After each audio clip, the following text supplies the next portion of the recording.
And Dr. Suzy, can I even say something? This is about my dad. So when my mom passed, he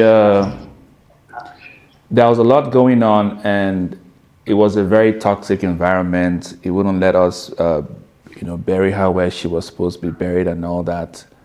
And one day I said, if you don't, if you don't apologize, because I said, if you don't apologize, if you don't call every single one of my siblings and apologize, I'm going to expose you. But that was me. That's just what I did. And my siblings who I was trying to help out told him to block me. Then I gave him an ultimatum. One of my best friends said, you have to give him an ultimatum because he does not understand. I said, you have until this for this to happen. Now, it almost looked like it went bad, but eventually it got his siblings involved and then got his uncle involved. And then they finally had a family meeting they should have had before I was born, and found out why there was some sort of discord between them and my mother. Turned out that when they were young preachers, they went to an event and somebody prophesied to them that my grandmother was a witch. And that was the beginning of the problem in the house.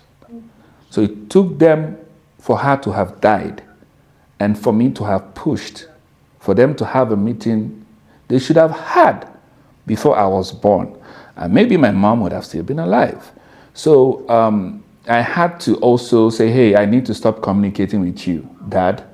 And I'm very thankful for my niece because then they'll reach out to her thinking that I was the bad guy, not knowing that she was the one telling me to prioritize my mental health.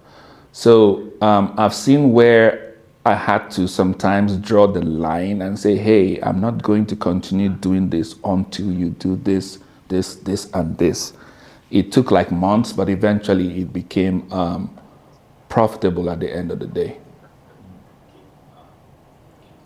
Well, ladies and gentlemen, you are looking at a exemplary man who has displayed for you a high amount of courage.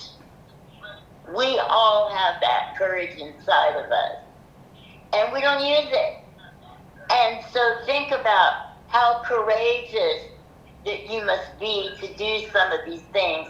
They don't feel good for you to do. But if you don't do them, it could have, if Dika had not taken this responsibility and used his courage, it may have gone on for another generation. And then it would have gotten more toxic, and then it may have gotten lost in the air somewhere and never brought to the surface so healing could occur. So think about that when you expose family things like Vika did, because secrets do not heal us. Secrets do not heal us. Truth heals us, love heals us, and reality checks heal us.